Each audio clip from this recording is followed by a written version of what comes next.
This is the Bold Moves Podcast, where real people share the decisions that changed everything. Hosted by Matt Torres. Alrighty, this is Matt Torres with the Bold Moves Podcast, and I've got a really cool guest. I've got Miss Jenny Apodaca. Hi. Jenny is she's being modest. She says, I'm just a real estate agent, but she's a superstar real estate agent who sells lots of houses because I follow you on social media. And I see all those posts that you're making, house sold. Yeah, But what's also interesting is we went to high school together. we did. Yeah. That's crazy. It is. It's wild, right? It's funny how small of a world it is and how things kind of circle back to you. Yeah, that's crazy. Because so just to kind of fill listeners in, like BNI, you went to BNI, and if everyone who's listening doesn't know already, like most of my guests are from And BNI, BNI. so it's kind of like a natural thing. But it was crazy because I saw you walked in and I was like, I know you. I know that person. So it's funny. And that's cool because you know Afton, and Afton's like this master connector of people, She is. everybody. She has a gift. She has a networking gift for sure. Yeah. Absolutely. So it was pretty cool to get in there. And then I had randomly I met Adam at a bar 2 years ago. Yeah. Randomly. So I knew him too, just from social media and meeting him that one night. And then so to walk in and kind of know a few people and I'm 40 minutes from home and where I usually am. It was kind of a cool thing. Maybe I really should be here. Yeah. This is the right place to get to walk into. So That's awesome. yeah. So give if you can a quick, this is who I am, this is what I do, just to kind of, give a background of how long you've been in real estate, all that good stuff. So I've been in real estate 9 years, and I just do residential. I don't mess with commercial, not yet anyways, but one day I probably will. I was on a team for 7 years. I was on an Advantage Home team out in Casa Grande, and most of my business is in Pinal County. I really do specialize in that. And then I want to kind of expand on that. I do some Maricopa County, some Pima County, and then I've even gone up to the White Mountains and up to Cottonwood. Wow. Yeah. So that's fun and quite an adventure. 2 years ago, I decided that it was the best fit for me to become a solo agent. And my goal was to start my own real estate team. And I knew that I had been on a team where everybody had done everything for me. And I knew that I needed to get out and be on my own for a little while so I could really experience real estate as an independent agent. So I could understand all aspects of the business and what it is that I need to do moving forward so I could help other people be more successful. I didn't feel really that coming from such a dependent model would help me help other people. Yeah. So I wanted to take some time. And really just kind of learn the business from the ground up. And that's worked out really well. Yeah. Oh, and now I'm kind of ready to start my own real estate team. Oh, wow. Okay. Yeah. Pretty excited about it. Are you with Keller Williams? I am. I'm with Keller Williams Legacy One. Okay. And so we're in Casa Grande, which is really kind of nice because it's in between Phoenix and Tucson. So it gives me the flexibility to go to either market and not have too long of a drive. So this team that you're building, is it going to be based in Casa Grande? Probably not. I feel like there's so many options for people to find a team or find a fit. And honestly, I really feel like my life is kind of moving towards the Phoenix metropolitan area anyway, so I'm kind of looking at growing in that area specifically. So as my life transitions and my kids get older and Yeah. I maybe not driving as much. That would be great. Yeah. So I think I bought my car in March and I've put 40,000 miles on it. Oh, wow. Just from driving up here? Yeah, all over. I mean, Tucson, I'm in Tucson a lot too. Yeah. So, thankfully, I mean, it's a Tesla, so I don't take it to the White Mountains or Cottonwood because I might get stranded. What kind of Tesla is it? I have just a Model 3. Oh, just a... Yeah, no, it's just the little basic one, the little entry level Mazda 3, or not Mazda, a Model 3. And it's cute. It's a nice little car. I got it used. I didn't pay a lot of money for it because I have a pickup truck, and that's kind of like my go-to gal there. I love that truck, but Colors the Tesla. it's white. Okay. Yeah. I was gonna say white's the best thing to have in Arizona, just because. Oh yeah, for sure. The heat and the dirt. Yeah. Yeah. Yeah. I think Yeah. every car I've had's been like a white car. Yeah. I had a black GMC Denali before this. Yeah. And it was awful. You'd have to wash it like once a week, and it was just impossible to maintain. Yeah. I ain't got time for that. So, what did you do after high school? Did you go into real estate then too? No, I didn't. I did a different path. I went to school to become a nail technician Oh wow. after high school, and was like, I'm gonna do nails, and I'm gonna work in a salon, and it's gonna be glamorous, right? Well, you know what I did? I spent every day for 8 hours a day doing pedicures and scrubbing people's feet Oh wow. for a living, and it was humbling Yeah. in the most unexpected way, because you're literally washing people's feet all day. Like, it was very humbling, but it was also hard work, and my back hurt after a couple of years. Do you want to know what's even more wild? Do you remember Dr. Wortman, our principal? That dude was. He was one of my most regular clients. Was he really? I trimmed that man's toenails. Oh, dude. Oh, that's wild. Yeah. Oh, that's a bad picture. Right? It's even worse in person. Mm. So after that, I worked at Harris for a couple of years in the total rewards department, like doing customer service. And that was such an amazing experience because they really take you from the ground up, and they give you a lot of customer service training. Yeah. And then you're really learning how to deal with people at a different level. And I think that's really helped me in the business I'm in now, because it is a lot like customer service. It's, and having the ability to speak to people, to know how to calm a situation, to not be afraid to get yelled at even sometimes, kind of help diffuse things. So that was really good training. And then I spent after that, I'm much older than I look. I guess we're the same age though, so you're in it with me, but I spent 15 years at an auto body repair shop writing auto estimates. Really Hmm. interesting. Yes, so I managed the office, did the books, and then wrote estimates on auto repair. Huh. And I really fought with my boss on a level that was incredibly unhealthy. It was very combative. Really. And so it was very stressful. We couldn't see eye to eye on anything. And I decided that I needed to make a change. And I really had always had this passion for real estate. So I walked into my boss's office and I said, I can't do this anymore. Dad, give me your debit card. I'm going to real estate school. And so my dad was like, good, I can't work with you anymore either. Wow. It was your dad. It was my dad. Your dad had It a was my auto dad. body shop. Yes, I worked for my dad for 15 years. And Dang. I don't know if you ever saw the Orange County Choppers show with Paul and Paul Sr. and Paul Jr., how they would fight. Yeah. It was like that, except in Casa Grande, Arizona, with my tall, skinny dad and the short, little, angry person. And we would just go at each other constantly. That would have been good TV. It would have been great. I said that all the time. We would have been really, really well off, because if we could have gotten a TV show, it was insanity. Oh, that's crazy. Yeah. So Oh. we get along really well now. Yeah, family working together is always tough. It is. I know my dad went into business with his dad in doing a trucking company. Mhm. That exploded. That didn't last very long. Yeah. But yeah, it's weird. You think going in, I don't know.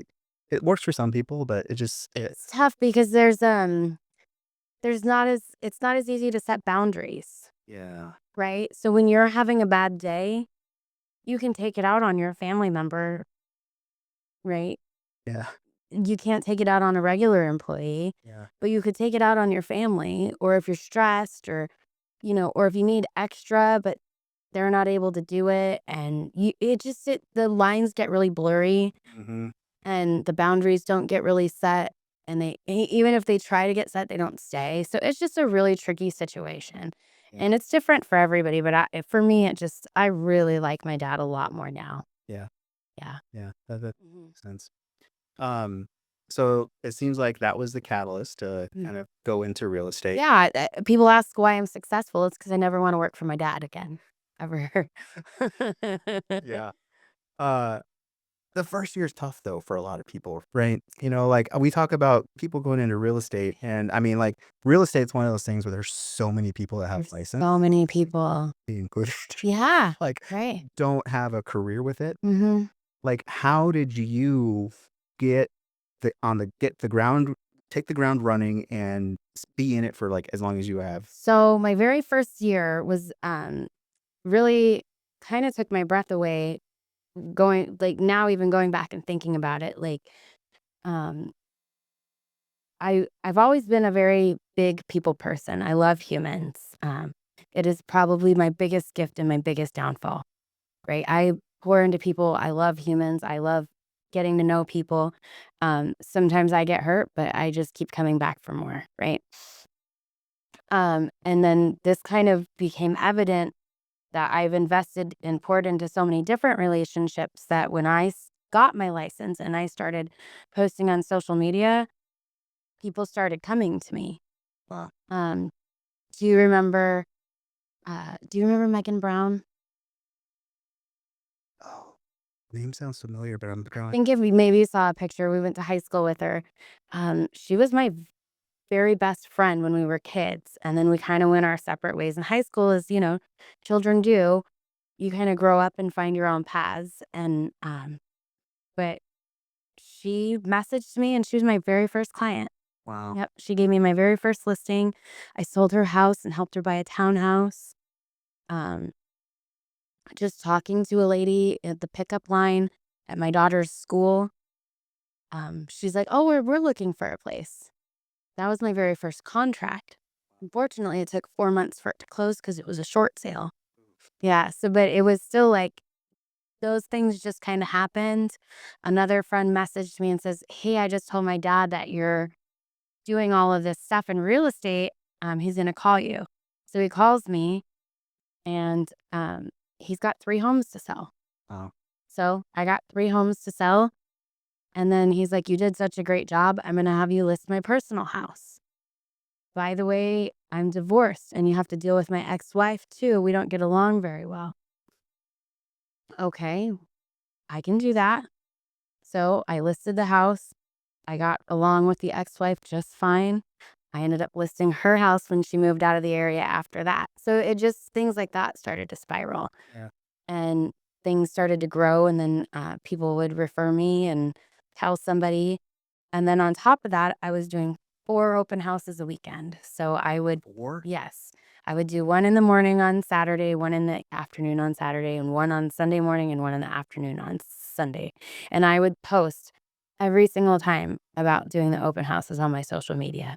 I think I remember seeing that. Yeah, Yeah, you were hustling. I still hustle. I definitely don't do as many open houses as I used to because it's exhausting and you get kind of depressed, like, oh, nobody showed up. But sometimes it's not about the people that are coming into the open house. It's about the people on social media that are seeing you put in the effort, right? Um, so between that and just kind of like my sphere growing, I closed 36 homes my first year in real estate. 36. 36. Mm-hmm. Wow. Yeah. Wow. Yeah. That dude. Yeah. It was wild. Yeah, it was really great. I was really blessed. And then I think the next year I closed 52. The year after that, I was 65. And then the year after that, I made it to 76. And then COVID happened, or 2022 happened. And then it started coming back down. But I'm at a respectable, I think, 43 right now. Wow. So That's yeah, impressive. and it's a tough market. Yeah. So. So I worked a little bit for this company that worked with real estate agents and kind of like did a lot of the back end like marketing for them, Mhm. like social media stuff and videos and just a lot of stuff. And it was like coaching them and kind of doing some accountability. And their whole thing was like to 2 to 3x their business in like 18 months type thing. And it was a sales job. Like I was, Yeah. on the phone talking to real estate agents and then doing presentations and then coaching them and all this other stuff. But it was interesting because they had a minimum, and it was like minimum of like 12 transactions, and I think it was like 6 million a year in volume. And there were like a lot of agents that didn't hit that. That Oh yeah. wasn't, It's one a month is really hard. Yeah. You would be surprised. Like it is really hard for a lot of people to hit one a month. Yeah.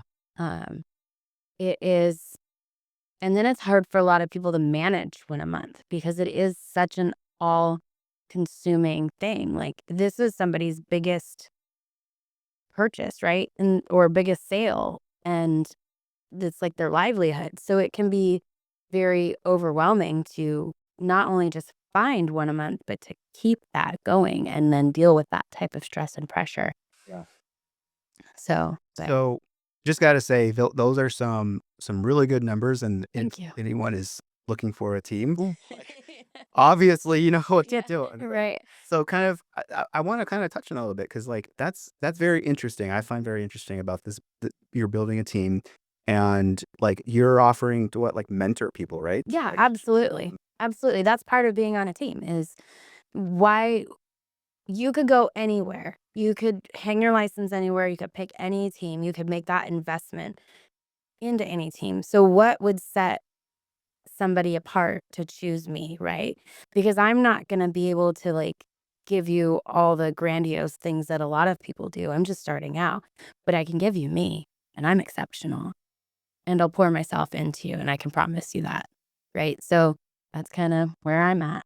okay. I'm not I'm not too humble there with my I'm exceptional. You're like, I am Yeah. amazing. Wonderful. Just ask me, I'll tell you. Um, so can you kind of give some details about like, okay, someone wants to come on to your team, what can they expect? You know what I mean? Like what kind of, are you able? So I'm like, there's two different types of teams that you can do, right? You can do a team where you're lead dependent or you're learning how to grow your own leads, right? My hope would be to teach people how to hunt, right? Because if I'm sitting there and I'm feeding you leads, you're not going to learn. Mm-hmm. And one day I might not be there, right? That's just the reality of life, Right. right? You blink one day and everything can change. And so my goal is to teach people how to build their own business and be successful at that. And, maybe take some of the skills or the motivation or inspiration that I might have to give them so they can learn to take care of their own families. Um, and I've been on a lead dependent team for 7 years, and I never really needed that, but everything they did for me, the value that was provided was fantastic. But I can see the difference where some people need that, right? Some people don't have that ability to go out there and hunt and get it. And that's a great fit, but that's not what I'm about. What I want to do is I want to help you build it. I want to help you grow. And I don't want you to be dependent on me to feed your family. I want you to learn to do it for yourself. So that's kind of where I'm at with what I'm going to offer. So, obviously I'll have like, the value adds like transaction coordinating and marketing and signs and lock boxes and things like that. But will I pay for leads? No, but I'll teach you how to find your own. Yeah, I'll do whatever I can to help you. Yeah. And then if there's times, that I do have things available, then we can have those conversations. How many agents are you looking to initially? I would probably say like just 2 to 3. I don't want to like go all in and build something so big that I can't give it a fair amount of time, right? And then you see how that grows. Like I feel like it's kind of going to be a God thing. Like he's going to lead me to the right people and lead the right people to me. Like I'm just going to my goal is to just put it in his hands and see where it goes from there. Nice. He's kind of led me this far, so right. Not that it's been the easiest road, but we're making our way through it. So, Yeah. So on like this podcast, we talk a lot about bold moves and like just, things that we're really having to like take a leap of faith on, like, would you consider like moving from or going into real estate that bold move for you? Or is there something else that comes to mind as like something that's a bold move that you've taken? Yeah, absolutely. I think going into real estate was a bold move. That was, leaving behind a hourly paycheck and Yeah. the comfort of knowing exactly how much your pay is going to be, the benefits that you can get, like 401k or health insurance. You walk away from that and you're like, I got to make enough money to support my family and keep it steady. And that's a big leap of faith. Yeah. It is. And I think also too, like taking the team thing more seriously and starting that, I think is also a big leap of faith because you're putting somebody else's trust in you. You're putting their family's trust in you, right? Like they're counting on you. And I think there's something to be said for that as well. Yeah. So I think anytime you make a change, big or small, I think it's a leap of faith. Yeah. Very true. Yeah. When you made that move and you're like, you're in it, what were some of like the challenges or like roadblocks that you faced that you were like, oh, okay, now My I get it. kids. Yeah. My kids, absolutely. It's been the hardest thing. Single mom. Like, where do my kids go? Well, I'm out showing houses. Well, my kids have spent a lot of time in the car, sitting outside of houses waiting for me, right? Like, thankfully, they got old enough after a little while, but like leaning on my parents, leaning on family members, like I think that's been the biggest roadblock is trying to balance it all. Yeah. And sometimes finding that balance is really hard. And I don't think people talk enough about that and how difficult it is and how you have to make decisions on, am I going to be at this event or am I going to go show these houses, right? Because people always say real estate's so flexible. It's such a flexible job, but you're really at the mercy of other people's schedule, Yeah. right? Like they want to see a house at 10 o'clock on Saturday because that's when they're off. If your kid's soccer game's at 10 o'clock on Saturday, you have to make a choice. Yeah. That's hard. It is. I mean, like I'm not like a full-time agent. Like I've done transactions here and there. So like on a very small scale, I kind of know a little bit about that just Yeah. because like I've had to like leave on the weekend to go do like showings and it's difficult, especially when your kids have like birthday parties or, stuff that's going on. And you're like, Right. yeah, wow. Yeah. It's like, especially like if you're doing like if you're a buyer's agent working on, homes for the client for like 3 months, like you're working for free basically. You are working for free until they find something. Yeah, absolutely. And so you've put all this time and invested all of that, and you've given away your family time to these people, not knowing if you're going to get a paycheck. Yeah. Right. So, Oh man. So that brings up like a internal gripe that I've had about like when people talk about commissions and they're like, you're getting paid how much? And I'm like, I look at this and I'm like, you don't see all of the other things right. that happen. And I was telling my wife the other day, part of it is like, for emotional support because there is an emotional aspect involved Right. when you're dealing with people for their emotional issues. And um, there's just a lot of moving pieces. There is. And they don't necessarily know like your expenses in the background either, right? Okay, I'm showing you all these houses. Guess what? You're paying for my time, you're paying for my gas, you're paying for the wear and tear on my vehicle.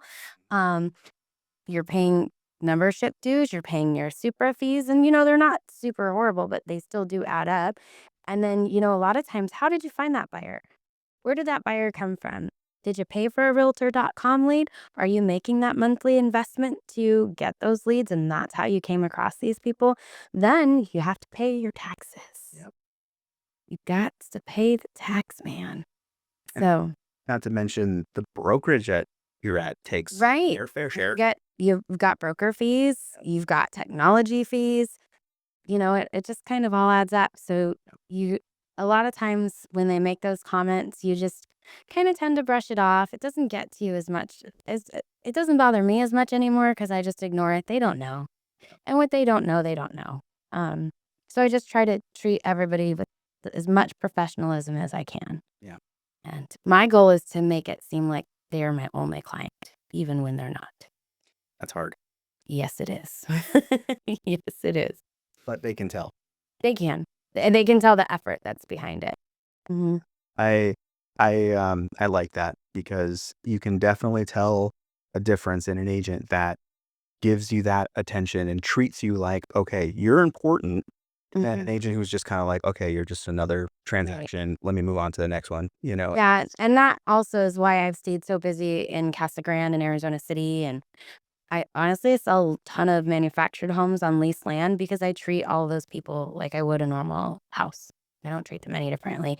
And they appreciate that. I may sell their house for $50,000, but I didn't take any less time or effort than I did from $150,000 or $250,000 house. So Do you run across Jason? Because Jason went. this is Ferguson. Oh yeah, all the time. Yeah, all the time. We just closed a deal together last week. Did you really? Yeah. Uh-huh. That's cool. I think I saw him at like a Sevrar event or something. This was like when I first got into it. This was like 2013 or something, and he had just gotten into it too. And he was like I think he was a tow truck driver. He was. He was working for Star Towing. Yeah. Mm-hmm. Yeah. And so he got his real estate license, and then he stepped away from real estate, and he was working at Academy Mortgage as a loan officer. Yeah, I remember that too. And so he was a loan officer when I started in. So he was my loan officer because I'm like, we've been friends since kindergarten, right? Like you do my loans. So That's cool. I felt really comfortable with him. And then he went and left Academy Mortgage and then decided he was going to go into real estate. And I was like, okay, buddy, calm down. Because we have a lot of the same sphere. I think if you go to his Facebook, we have over 400 friends in common or something. And so we do have a lot of So how did that work? similar connections. Like you have similar, SOI, sphere of influence, I think sometimes it works for us because both of us, I think, understand that there's enough for everybody, right? There's enough business out there for everybody to eat. Nobody's going to starve. You just have to be willing to go out there and get it. And if Jason ever needs anything or I ever need anything, I know I can call him. He can call me. We have a really good working relationship together. I want to see him win. I have been trying to get him to come work with me for years. Really? Yeah. I'm like, just come over here. It'll be great. You'll love it. You can be my buddy. Work in the same office. It'll be great. That's cool. Yeah. Yeah, oh man, I remember like when I first got into sales in general, I didn't have that mindset. I was like, oh, competition, like, and I think when you're 20, everyone kind of has that to some degree, but it wasn't till I got a little bit older, I was realizing, yeah, the world is small, but yet it is big. There's a Well, I think most sales people get trained for that scarcity mentality. Like, you have to go kill or be killed. Yeah. Be the hunter, be the most aggressive, right? But in real estate, like that's the thing that gets me is it's very frustrating for that. That's one of my biggest pet peeves with real estate is that these agents come out here and they're so aggressive and they're so like, I'm going to fight for my client. And I'm like, look, we are all working towards the same goal. Like we all want the same end result. We want to make a compromise that works for everybody, and we want everybody to walk away like they felt like they won. Yeah. Right? And so there's no point in being like, rah, rah, rah, when you can work together and achieve the same thing that you were going to achieve anyways without all of the friction. Now, sometimes things are going to come up and you have to address that, but you can do it with class, dignity, and respect. Yeah. And I think that in sales, people get so aggressive about protecting their paycheck that gets lost. Was real estate your first sales job? Yes and no. It's my first complete sales job, but also writing estimates for my dad for his business. You're selling those auto repairs, right? So you kind of get a little sales training in that because they're going to go get 2 or 3 quotes from different places. So Yeah. why are they picking you? Yeah. Right. Yeah, I think like the sales environment you first get into kind of sets the tone almost, Mm-hmm. which is for example, like my first sales job was kind of like in a boiler room type setting, like it was a call center. I still remember it. It was called SMC Promotions, which I don't know if you remember, but like they had a commercial on TV. It was Tom Bosley from Happy Days, and he was selling this making money like kit that people could buy and they could resell stuff basically, Oh, crazy. Yeah. and catalog. And Uh-huh. it was a big thing. Like, they had this call center and that's where I worked. I was talking to people who were calling in because they wanted to make money, and I would sell them these packages. And I remember the management there, they were just like ruthless. They were, Yeah. and I was 18, and I didn't know any better. And they were like, you need to do this, this, and that. And I I remember just forcing people to go get their credit card, and like, I need your credit card number. And um it wasn't a scam because it was a legitimate product. I mean, like, I used it. Like, I even Yeah. bought it and started selling some stuff. And so I was like, okay, it works. Right. You just I you feel slimy. You know what I mean? Like, I didn't like that. Yeah. And I didn't last very long there. But I think it kind of affected me in every other sales job that I went to because that was like my first like, experience. And it was just weird. Yeah. And then fast forward to when I graduated from college, my first professional sales job, I guess, was working for like an insurance company at MetLife, and it was all relationship based. And it was like night and day. It was, It is. I just think it's just interesting. I wonder if my first sales job had been something totally different, if my other sales jobs. Yeah. I'm rambling now, so. No, you're good. Yeah, no, and similarly, my boyfriend, when he worked at a car dealership, and he was in the car business for 21 years, right? Yeah. And he said something along the lines of, "It's only a good deal if nobody wins." Right? Hmm. And that was his mentality being in the car business, and I'm like, "No, no, no. It's only a good deal if everybody wins," right? Yeah. And so like it's such a different mentality from each sales business Yeah. to the next, right? And so I think that a lot of times when people have those experiences in those sales positions, they necessarily don't come from the positive, like more motivating place in sales. So it definitely, your life experiences lead you to who you are. Yeah. Mm-hmm. Yeah. That is true. Yep. I did enjoy touring homes. That's one of my favorite It's parts. mine too. I when I was like 8, I wanted to be an architect. Yeah. Like, I would draw like floor plans and stuff, Right. but I wasn't really good at math, so that didn't really pan out. Um, math is not my strong suit. But touring homes, that was like really fun. It's the best thing ever. So I even chair the Casa Grande monthly home tour. Do you really? Yeah. Yeah. Cool. Where we serve. Yeah. So that's, I love it. I'll go walk through houses all day long. I wish I could just to be nosy. Have you ever encountered anything weird going through any home tours? Like anything paranormal or anything? No, never paranormal. No. Oh, I've run into homeless people during showings. Yes.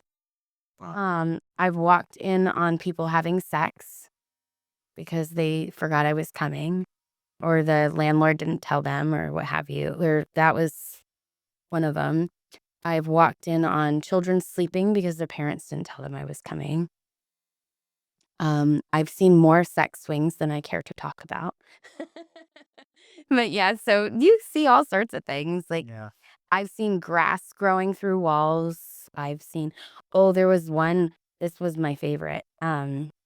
It was a house out in Stanfield, and it was a foreclosure, and the real estate company, when foreclosures happen and people don't want to move out, a lot of times you'll do what's called cash for keys.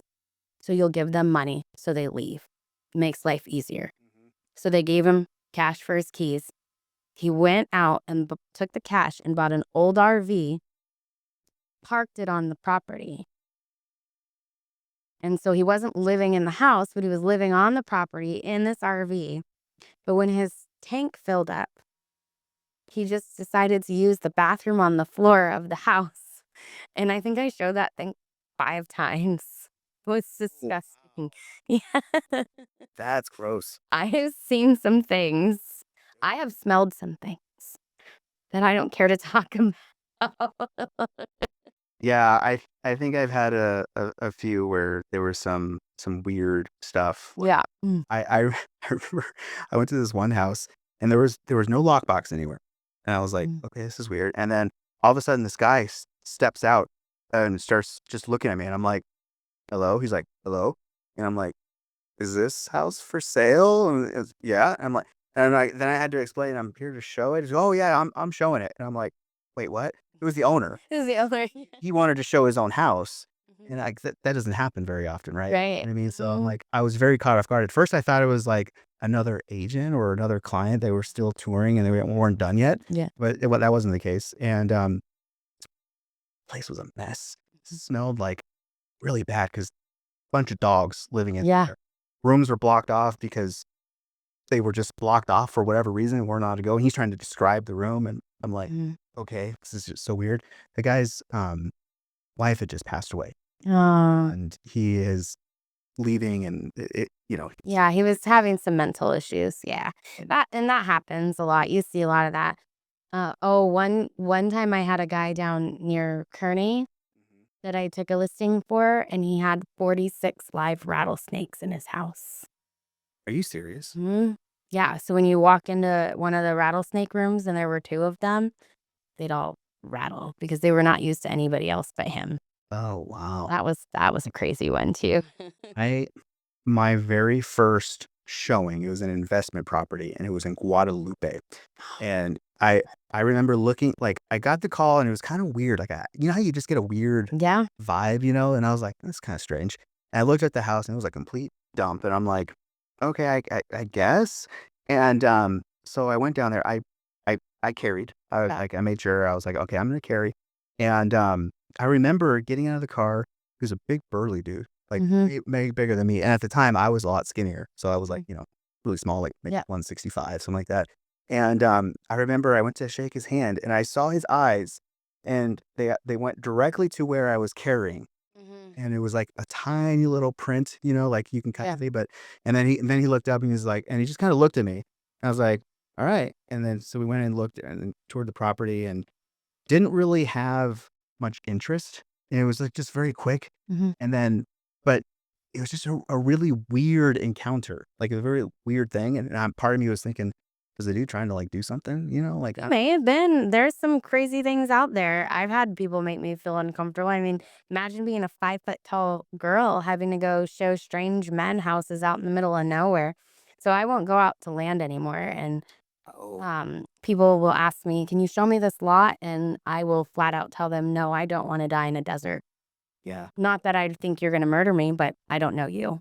yeah. So no, thank you. I'll give you the directions and the GPS location, and you can go check it out. But I do not go out into the desert." I never thought about that. Is that pretty common? Do agents just say, "Hey, go check it out and then let me know"? Most of them that I know do now. Yeah, nobody really goes like, if you're going out to where there's no cell phone service, like, when you're doing the more rural areas, like I do, when you're out in, like, um, uh, Hidden Valley or Silver Bell. Mhm. So Hidden Valley's out past Maricopa, and there's no cell phone service out there, so you get out there and you're flying blind, and same thing with Silver Bell.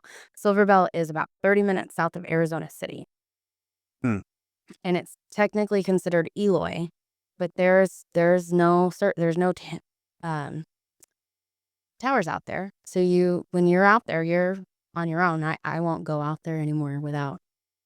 And even for listing appointments, I'll take somebody with me. Yeah. Yeah. Or if I've never met that client before, I'll grab another agent and be like, "You're coming with me. It's training day." Yeah. Wow. Yeah. So I had a client that was, he calls me and he's a quirky dude, and he wants me to come see his house out in Silver Bell and talk to him about listing it. Um, and so I did. I took another male agent out there with me, and I was like, he's just learning and he's following along. He'd been an agent just as long as I had, but he didn't need to know that. Yeah. Turns out the guy was one of the nicest people I've ever met in my entire life. I listed like 2, 3 homes for him, and I feel like if I needed anything, I could call him. But you never know, and it's not worth the risk. It just takes like that one, like that's, Yeah. yeah. It's crazy because real estate agents, they're really vulnerable. Absolutely. Like people don't really think about it, but it's like you're going to some house that's empty with some stranger. Absolutely. You know, You it's like, don't know what you're walking into. yeah. Yeah. Do you always meet your clients first beforehand, like that, like or do you sometimes meet them at the property like first time? Shame on me. We'll just meet them at the property most of the time. Yeah. Yeah. But I always make sure that I'm sharing my GPS location with somebody that knows, and I let people know where I'm going. So I do try to be safe that way. Yeah. But usually I'll just meet them at the property Crazy. right after they've signed their buyer broker agreement. Yes. Oh man.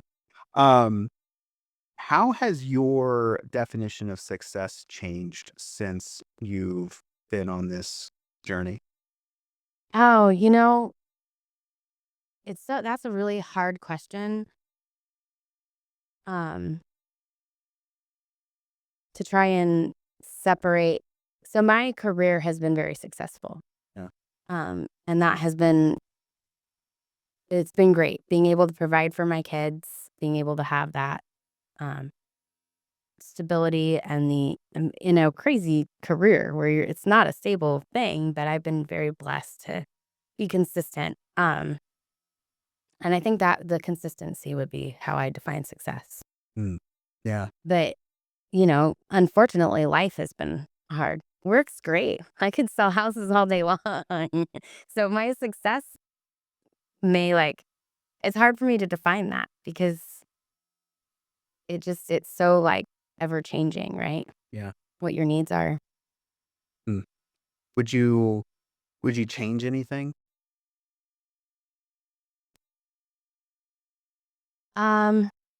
No, probably not. No. I think everything you do, everything you experience leads you up to the person that you are in this very moment, right? Yeah, 100%.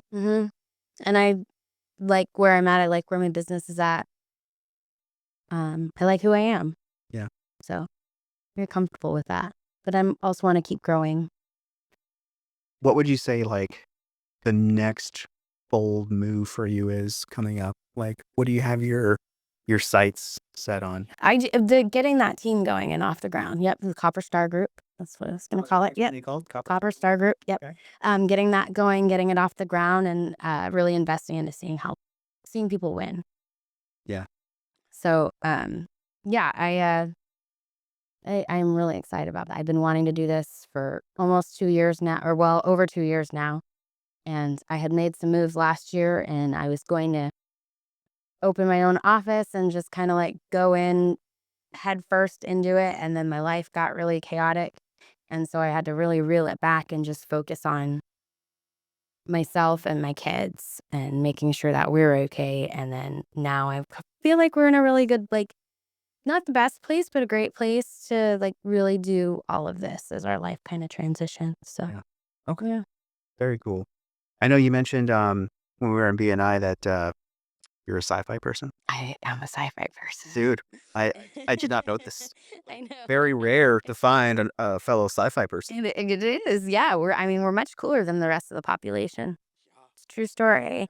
So, yeah, I feel like I kind of blew your mind with that one.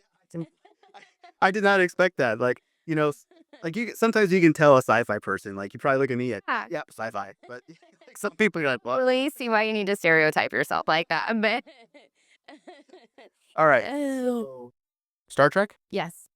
original series. Next Generation, Deep Agent. Space Nine. Boy, I loved Voyager, and then we did have the conversation about the new one. Was are you talking about Discovery? Discovery? Yep. I watched the first couple of seasons, and then I was just kind of like, yeah, it kind of petered out for me. Yeah, and I've seen some previews of like the Starfleet Academy one. Well, I was like really excited about it. It looks just like Discovery. Yeah. I don't think it's good. Like I don't know. I don't think it's gonna be good. Yeah. But we'll see. But you also like Stargate too. I love Stargate. So Stargate's kind of like my thing. I've seen absolutely every episode multiple times.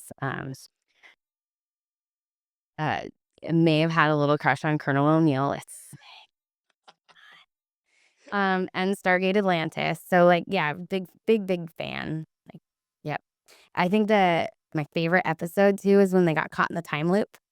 Oh, interesting. Yeah, I don't know. I've probably watched that episode alone like 50 times. Yeah. I just thought it was hilarious and I loved it. And the repeating of it, like the Groundhog Day aspect of it, probably my favorite. Have you ever seen that movie Groundhog Day? Absolutely. Yeah. Yeah. They're making another Stargate. I heard. Plus, Atlantis, that's where Jason Momoa got his start. I mean, there's nothing wrong with that. Yeah. Yep. Interesting. Mm-hmm. Wow. Yeah. That's true. Mm-hmm. That. Oh man. Um, I'm glad you said Voyager was good because now we can be friends. Yeah. Right. That was actually my favorite one. Yeah, because it was such a male-dominated thing, right? Like, and then having the female captain, and that was like late 90s, early 2000s, right? And that was still like kind of that. It was. I mean, even now, sci-fi is mostly male-dominated. Yeah. Right? Yeah.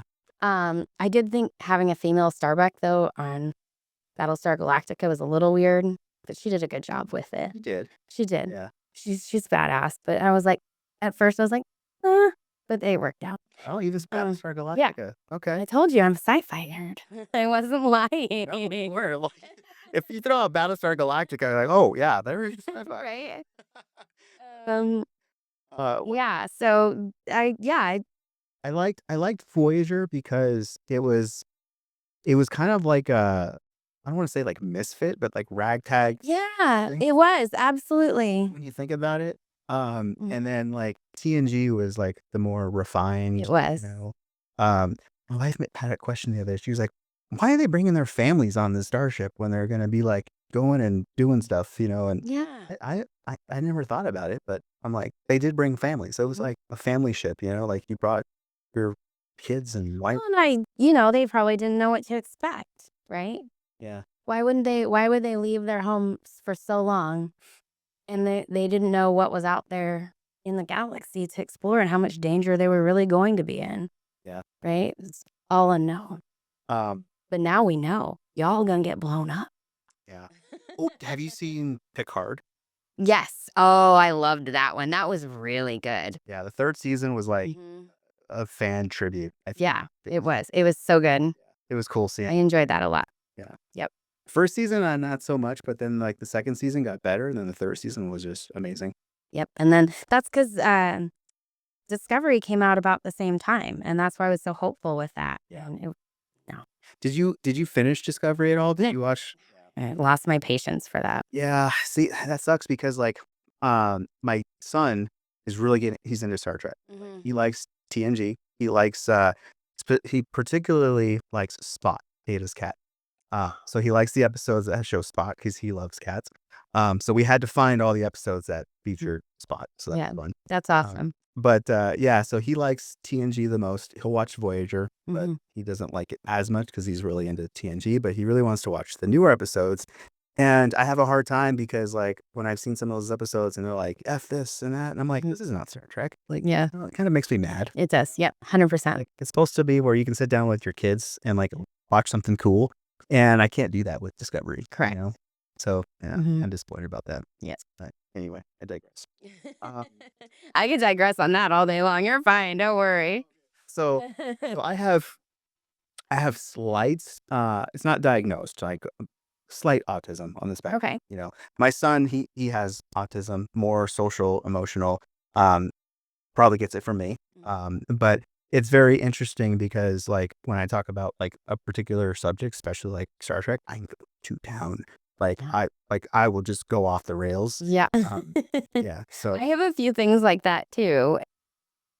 That I get really passionate about. So it's not, it just happens. Yeah. You get me talking about golf, working out, or politics, and I'll go on all day long. oh, I don't know if we want to get into politics. No, we definitely don't. Podcast isn't long enough for that. What is your favorite book, podcast, or resource that inspires boldness? So I've been actually listening to a ton of millionaire real estate agent with Jason Abrams Yeah. as a podcast. And I just like hearing it. I like hearing all the positive stories, all the different things, all the unique takes on stuff. So I've been really, really into that quite a bit. As far as book goes, the last one I read was Let Them Theory with Mel Robbins. Oh, wow. Probably like I think that everybody needs to read that at one point in their life. Like it's been very, very impactful on me, and like just understanding that this right here is the only thing I have control over. Mm-hmm. Other people's decisions, actions, the way they interpret things are not what I have control over, and I have to let them be who they are, and then I can only focus on this person right here. I've just started like seeing her stuff. I want to read one of her books, but like just some of the clips that I've seen, doom scrolling, it's just some of the things I'm like, oh wow, that's interesting. Yeah. Yeah. So It's a great book. It's a Yeah. great book. Yeah. what's it called again? Let Them Theory. Let Them Theory. Mm-hmm. Okay. Yep. I think I've heard of it. What's like the best piece of advice that you would say that you've ever received? Other people's opinions of me are none of my business. Oh, Mhm. yeah. You can't control that. You can't control that. You can work so hard to try to get everybody to like you, to think well of you, to respect you. But at the end of the day, you are not going to please everyone, Yeah. right? So you cannot get yourself so worked up and so wrapped up into what are they thinking about me? Why are they judging me? Why are they looking at me like that? And that's both business and personal life. Like Yeah.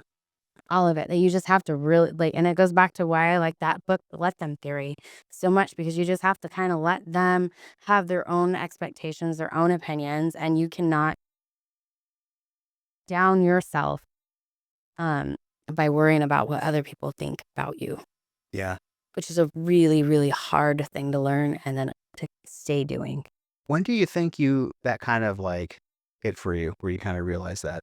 Um, it's been probably the past like 3 years. Yeah. As my career got more successful, you know, sometimes that breeds jealousy and weird things. And then also I tend to be kind of a bull in a china shop sometimes. So I don't always rub people the right way. I try, but I'm not, I'm not everybody's best friend, but I want to be. No.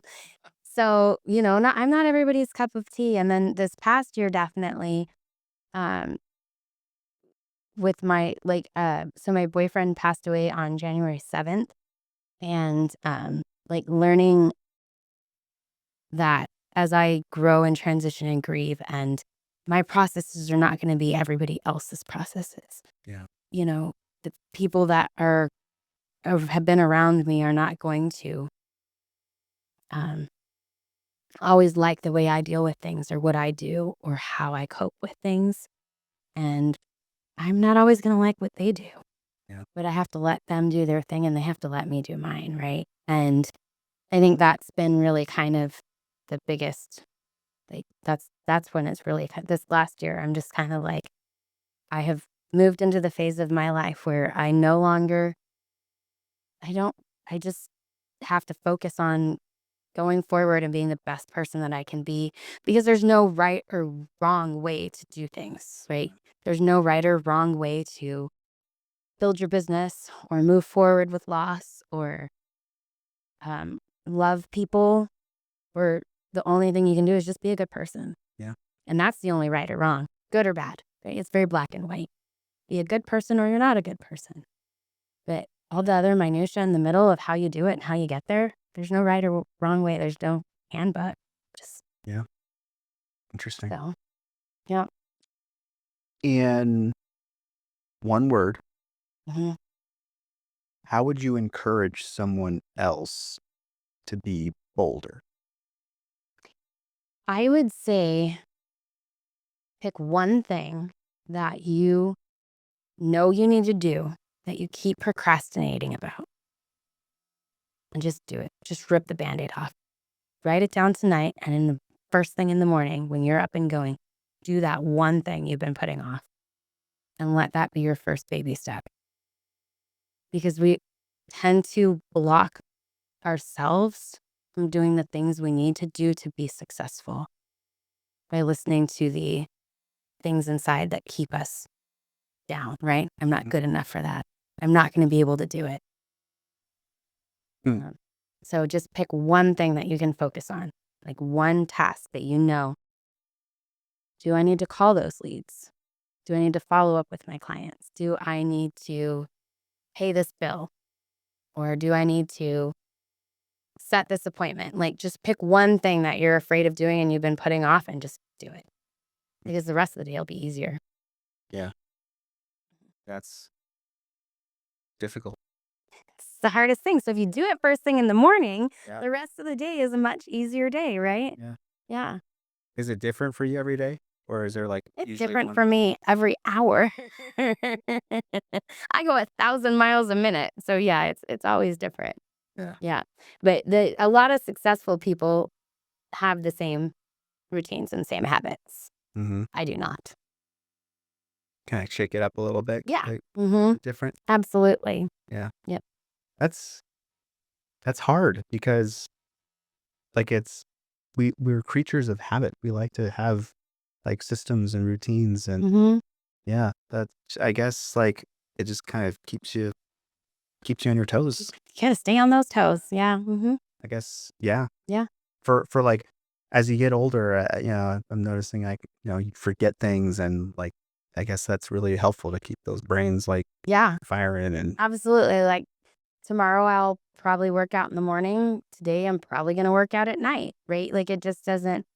It's just going to be different. I'm going to do it when I feel like it, but I'm going to focus on the other things I need to do until I can get to that thing that I want to do. yeah. Right. Cool. Today it was blow drying my hair. Yeah, I don't really blow dry my hair. Is there anything that we didn't cover that you want to share before we wrap for this episode? No, I think we had a really great conversation, actually. Yeah. Cool. Yeah. Oh, I have a question for you. Oh, okay. Favorite song? What's your favorite song? Oh, my favorite song? Mm-hmm. Oh. Huh. See, I don't listen to a lot of music all the time, but if I had to pick. Oh, okay. So one song that kind of gets me, um, I like country music. I do My too. wife doesn't can't stand it, but and I can see why because some of the lyrics I listen to, I'm like, oh, well, I didn't realize that. But Rascal Flatts, "Down the Broken Road." Oh, that's a great song. Yeah, That's a great song. yeah, it kind of sticks out for some reason. Yeah. Yeah. Yeah. What about you? Shake It Off by Florence and the Machine. Oh, interesting. Mm-hmm. Okay. Yeah. Favorite movie? Gone with the Wind. Gone with the Wind. Mm-hmm. Oh, interesting. Mm-hmm. Mr. Holland's Opus. Oh, that's a good one. Yeah. That's a really good one. Yep. Oh, yep. I love me some Scarlett O'Hara. I'm going to think about it tomorrow. Awesome. Well, that is going to be a wrap. Yeah. Well, thank you so much. Absolutely. This was great. I loved it. Yeah. How Yeah. can people get a hold of you really quick? Oh, you can call me 520-424-1055. My Instagram is Jenny Sells the Block 53. Awesome. And yeah, find me on socials. Awesome. I'm there. Well, it's been a pleasure having you on the show. And Pleasure being here. yeah. Yeah. Until next time, All right. are out. Go Cougars.